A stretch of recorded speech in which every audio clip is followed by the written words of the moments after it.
Vuelvo a mi pasado, a uno ilusorio, seguramente, a la hacienda de mis abuelos.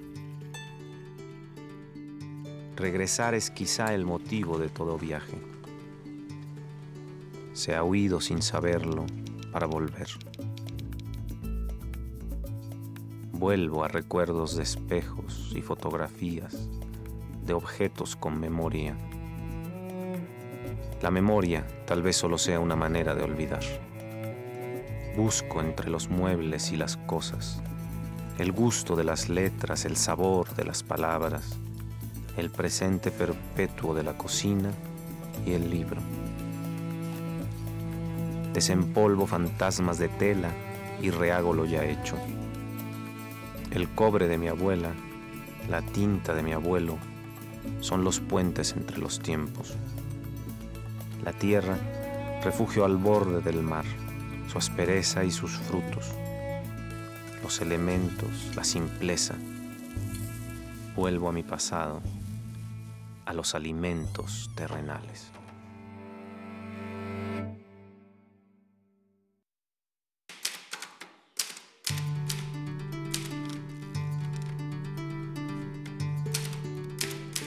Hacienda de San Pedro de Obando, Puebla. Es curiosa la inmediata relación etílica de una sección de las recetas apócrifas del abuelo con este grupo de peculiares escritores llamados la generación perdida. El Montgomery Martini con el que brindaba copiosamente Ernest Hemingway y el Min Julep que paladeaba silenciosamente Francis Scott Fitzgerald. Los platillos profusos y calóricos, como el filete solo a la mantequilla y las alcachofas con vinagreta, que Hemingway habrá repetido más de una vez cuando los probó en casa de Henry Miller.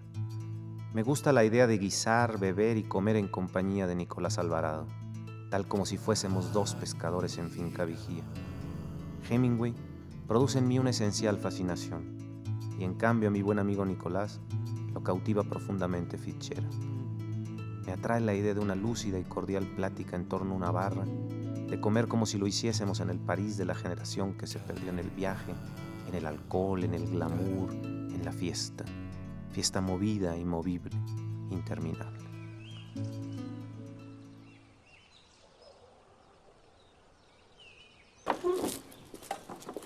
Hola, Nicolás, bienvenido. ¿Cómo estás? Feliz de tenerte aquí, es un honor. Pasa. ¿Ya viste? Vamos a disfrutarla juntos. Yo creo que ya están frías las copas. Yo creo que ya están frías las copas y además será muy pertinente porque desde que me dijiste que esto va a ser una cena generación perdida, digamos, hay que hacer un Montgomery Martinis, es decir, sería imposible empezar de otra manera una cena dedicada a Ernest Hemingway y a Scott Fitzgerald. Además, tu fama te precede, tu fama haciendo martinis, por lo que tengo entendido, ha trascendido ya las fronteras. Tú eres hoy el barman. Bueno, eso me honra, pero he de decirte primero que me gusta mucho más Fitzgerald que Hemingway, eso es lo primero y ahora te argumentaré por qué. Pero que además me gustan más los martinis de Buñuel que los de Hemingway. Lo que hacía Luis Buñuel, lo cuenta en Mi último suspiro, es simplemente mojar la copa en vermut, arrojar el vermut, claro. es decir, bañarla en vermut, hacer que hubiera una película de vermut completa, arrojar el vermut. Que finalmente es el aroma, el buqué del vermut. Y entonces verter la ginebra. Lo que hacía Hemingway, hay una bonita historia ahí, era hacer martinis a los que él llamaba Montgomery, porque como las tropas del general Montgomery en el ataque, que él decía que él no ganaba una batalla, sino era en una ración de 15 a 1, está hecho 15 a 1, 15 de ginebra por 1 de vermut. Entonces ahora los haremos así. Perfecto, aunque será para ti, con toda seguridad, entonces un poco excesivo el vermut. Será un poco excesivo el vermut, pero bueno, Hemingway siempre es más dulce de lo que uno piensa y no solo con los tragos. Yo creo, Pedro, y no sé si tú estás de acuerdo, que Hemingway y Fitzgerald representan, digamos, como las dos posibilidades de la literatura estadounidense del siglo XX, es decir, todos descienden de ellos dos. Totalmente. Incluso, bueno, no solo los contenidos, prosísticamente, estilísticamente, o eres a la Hemingway o eres a la Fitzgerald. El laconismo de Hemingway. No se pueden ser las dos cosas. O la pulcritud de Hemingway también hay que reconocerlo. Entonces eres Raymond Carver, ¿no? O el barroquismo, poquito dandy, un poquito afectado, extraordinariamente psicologista, extraordinariamente conmovedor. De un Fitzgerald finalmente muy prustiano, es decir, lo que es Fitzgerald es un prustiano. Es un prustiano nato. Pero que también tiene que ver mucho, yo diría, Pedro, con los hombres que son ellos dos. Es decir, Con sus personalidades. con sus personalidades. Es decir, finalmente, lo que fue toda la vida Scott Fitzgerald fue pues, un trepa, digamos, alguien que quería llegar a la aristocracia, alguien a quien su paso por la Universidad de Princeton le permitió además abrirse algunas puertas, y que después en Nueva York lo que quería era ser un hombre, digamos, que viviera la gran vida. La fastuosidad del Manhattan. Quería ser el gran Gatsby, eso es lo que quería claro. ser Scott Fitzgerald. Fitzgerald sufría muchísimo, y Hemingway lo cuenta en A Movable Feast, porque Zelda no lo dejaba escribir. Es decir, él se hacía la disciplina de escribir, de comer a sus horas, de no beber tanto, de hacer ejercicio, de trabajar no solo los cuentos de los que vivían, sino sus novelas. Y esta mujer lo sacaba a fiestas todo el día. Otra fiesta. La vida social, porque no era la fiesta por la fiesta, no era una mujer festiva en el sentido de la celebratoria, era una mujer que usaba la fiesta como un elemento de encuentro social para este mundo al que siempre quería acceder y al que quería vivir. Y por otra parte, Hemingway siempre se imaginó un hombre de acción, alguien que estaba dispuesto a pelear, digamos, con rudeza, a tener muchas mujeres, a comer en exceso, a beber en exceso. A vivir la vida a plenitud, a comerse la vida, a comerse el mundo. Entonces son incluso no solo dos posibilidades literarias, sino dos posibilidades, digamos, de enfoque de qué es ser un hombre, ¿no? Claro. O sea, el Cuando hombre yo leí esa frase de su propia juventud de Pellicer, siempre pensé que al que mejor le quedaba más que al propio Pellicer era Hemingway, cuando Pellicer dice, tengo 23 años y creo que el mundo empezó conmigo. Y le quedó a Hemingway Y hasta Hemingway, los 62 que se exactamente, murió, sí, además. claro. ¿A ti quién te gusta más de los dos? Fitzgerald. Y no todo el Fitzgerald de los cuentos que Hemingway aborrecía, y el Fitzgerald sobre todo de Tender is the Night. Explícame tus aceitunas antes de que las coloquemos. Bueno, el Montgomery que tú dices de Hemingway, si se llama Grand Montgomery, debe llevar aceitunas maceradas en ajo. Aceitunas maceradas en ajo. Entonces tenemos un poco de la salmuera de la aceituna, ajo picado, y toda la noche te estuvieron esperando para que hiciéramos un Grand Montgomery. No, bueno, pues haz los honores con las aceitunas, Perfecto. por favor. Y mientras yo voy a introducir a otro escritor, a Dashiell Hammett, que decía que había que agitar un martini hasta que se helaran las manos. Eso es lo que procuré hacer. Sí se me ¿Cómo te helaron las quedaron? manos, a ver cómo me quedó el martini, pero procuré helarme las manos en el camino. Ahora, a mí Hemingway no es un personaje que me resulte simpático, digamos, por ningún lado. Me parece un poco fanfarrón y me parece además un poco, digamos, demasiado preocupado siempre por su imagen para la posteridad. Pero sí es un escritor de una eficacia Absoluta. absoluta. Y es uno de los escritores a los que los escritores le podemos aprender en estas viejas frases que están incluso publicadas en varios libros de manera espléndida. Es un gran aconsejador de escritores, ¿no? Leer a Hemingway purifica y empieza, digamos, a que uno recupere un sentido menos abigarrado y menos ambicioso formalmente de la literatura. Y como la buena Salud. ginebra, Hemingway está destilado varias veces. Bueno, un par de alcohólicos feroces los dos, ¿no? Bueno, incluso en muchas de las páginas de Hemingway está claro que se asusta de cómo es de alcohólico y de lo que bebe Fitzgerald, pero Dos Pasos también bebía esas mismas cantidades, y ni se diga Faulkner, que era, por cierto, un bebedor solitario, a diferencia de los que hemos platicado. Hemingway y Fitzgerald son bebedores sociales. Sí, más Hemingway que Fitzgerald, ¿no? Es decir, porque Fitzgerald era un hombre que tenía una relación muy atormentada con el alcohol. De hecho, incluso en A Movable Feast refiere Hemingway que Fitzgerald bebía muy poco realmente, pero que el alcohol le causaba un efecto atroz, y sí bebía, digamos, a solas con Zelda, cuando menos. Claro. Hemingway le gustaba mucho el despliegue de beber, ¿no? Es decir, instalarse en el bar del Ritz de París, o instalarse en el Floridita, y a partir de ahí hacer el gran espectáculo de Papa Hemingway Claro. bebiendo. Y en el Ritz de París utiliza el Montgomery, del que estamos gozando hoy, y luego él dice, hay que repetir este martini 73 veces, para todo el batallón francés que lo acompaña en la liberación de París a liberar el Ritz. No dudo que se los haya bebido. O por lo menos los compartió con los soldados que han de haber salido del Ritz verdaderamente fascinados.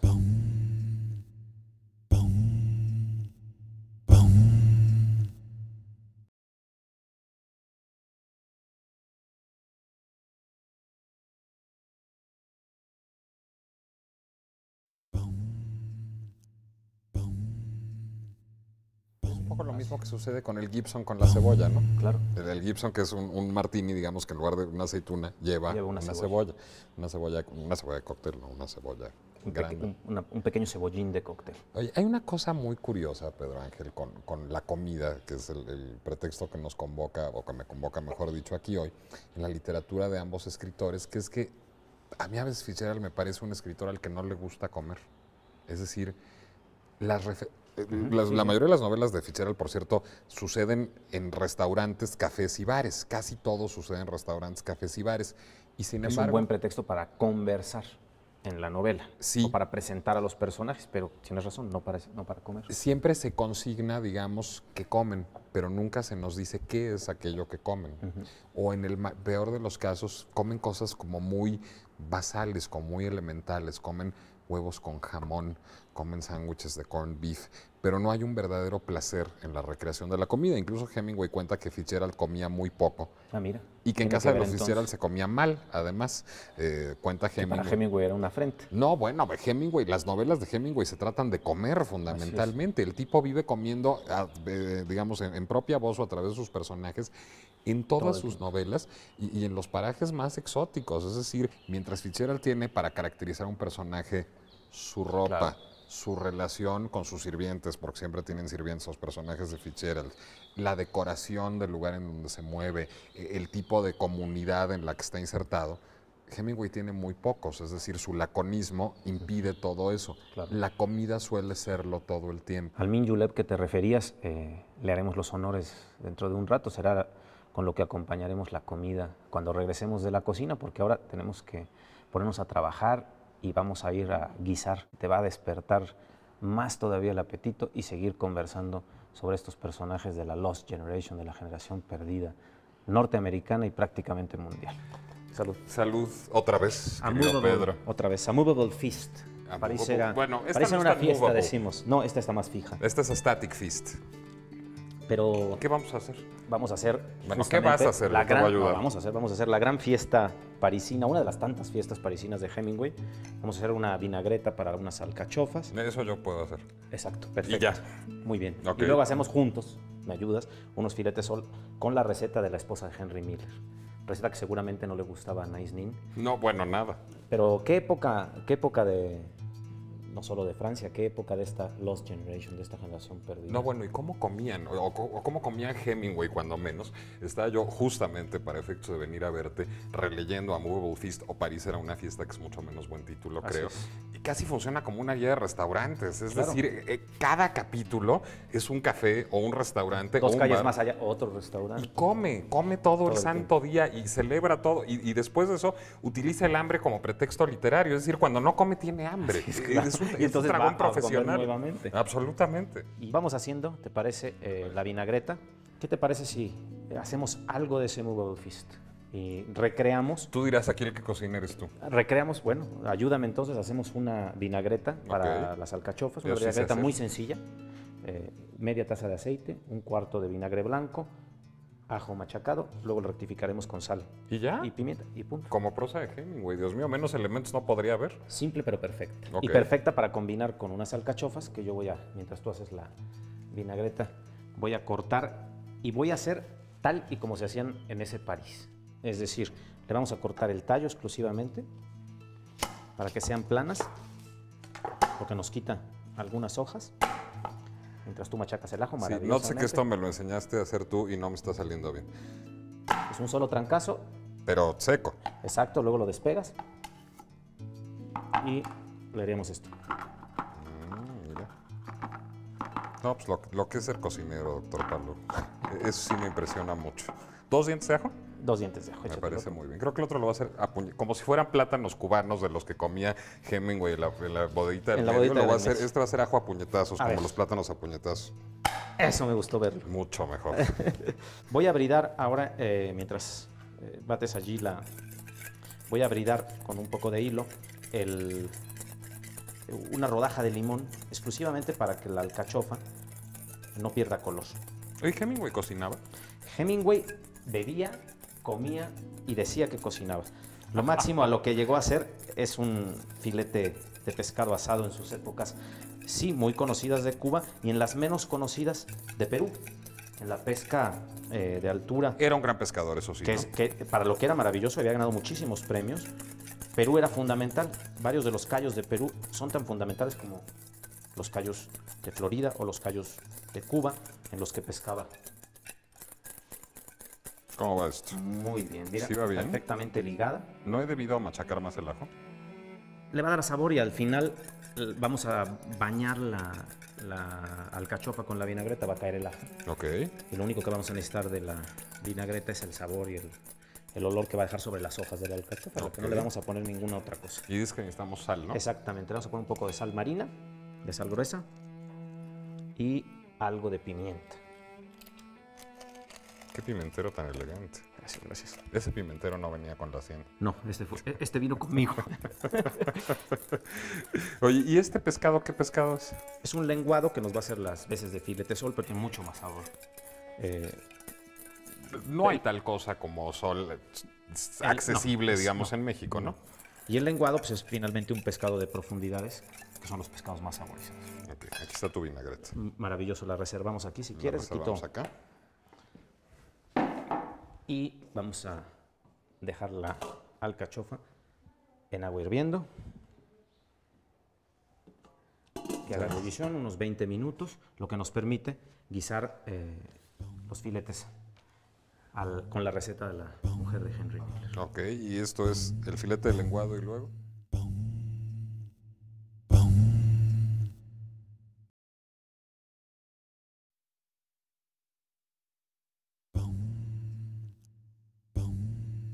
Pues tenemos los filetes de lenguado, los que hablábamos, y me ayudas a Enharinarlos. Mientras yo le echo un cuarto, eso es muy importante la cantidad, un cuarto de taza de mantequilla. Oye, ¿y enharinar no supone necesariamente huevo o alguna gente, digamos, que Capear ligue sería la con harina? huevo, ¿no? Pero alguna gente que ligue la harina con... Es que ya se me pasó de harina Sí. violentísima. No te preocupes, mira. No hay nada que una mano en la cocina no No pueda resolver. Exactamente. Bien. Creo que lo voy a hacer manualmente. Exacto, Va a salir perfecto. mucho mejor. No importa, perfecto. Sí, mucho mejor. Mucho mejor. Oye, me estaba acordando ahora que veía tus alcachofas, bueno, de Hemingway, pero digamos, por tu obra y gracia, de los tomates de The Beautiful and Damned, una de las claro. novelas, digamos, menos queridas de Fitzgerald. Yo creo que es la menos La popular menos de todas popular, sus ni novelas. siquiera Tender Is the Night, que a mí me encanta. Esa es mi novela A favorita mí de también. Fitzgerald. A mí también. Pero The Beautiful and Damned, digamos que su problema es que es una novela en donde los personajes se comen al escritor. Es decir, cierto. les pasan demasiadas cosas, la novela es demasiado larga, necesita un trabajo de editor ahí que no estuvo presente desgraciadamente. Pero es muy impresionante cómo para Fitzgerald, que no es un hombre, como hemos dicho ya, al que le gustara particularmente comer, la comida siempre tiene, digamos, como un afán caracterológico. Es decir, cuando va a caracterizar el carácter, valga la redundancia, caprichoso, un poco infantil de Gloria Patch, de su protagonista femenina, lo que hace es ponerla a no soportar la idea de un tomate relleno de ensalada de pollo. Tiene que ser tomate relleno de ensalada de apio. Ya. Y esas son las escasísimas apariciones de la comida en Pero Fitzgerald. son suficientes para que el personaje tenga un valor, incluso en Gatsby, ¿no?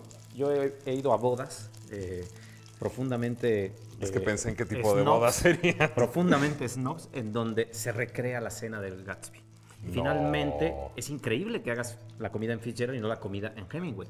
Cuando Fitzgerald, bien lo dices, es un pretexto la comida para caracterizar personajes, para dibujar una escena. Pero además no te has fijado Estamos listos. que en el Gran Gatsby nadie come la comida. Es decir, siempre tiene un valor escenográfico, digamos. Así es. Tiene un valor aspiracional netamente. Es decir, lo que quiere Fitzgerald es pertenecer a un entorno encantado que ni siquiera disfruta. Es decir, eso es lo que hace los Zelda propios sí lo Fitzgerald. disfruta. Zelda enorme, neuróticamente, pero Neuróticamente, sí pero lo enormemente. disfrutaba. Bueno, la gran tragedia de Fitzgerald es que Zelda no lo dejaba escribir. Siempre lo quería llevar de fiesta en fiesta, pero no lo quería llevar a comer, lo quería llevar a beber. Mira, le ¿Qué estás haciendo? vamos a voltear ya sobre la mantequilla el filete. ¿Está más harina y mantequilla? Nada más. Se me pasó la mano un poco de harina, ¿verdad? Pero se va... No mucho, Se elimina, uno de ellos digamos. se va a eliminar con la mantequilla. Y en nuestra panza también se va a eliminar. Pues ya va a quedar... finalmente el tema de la harina siempre en cocina es que quede cocida antes de que la comes. Entonces ni te vas a dar cuenta, no ¿Me vas a voy ver a dar harina. cuenta?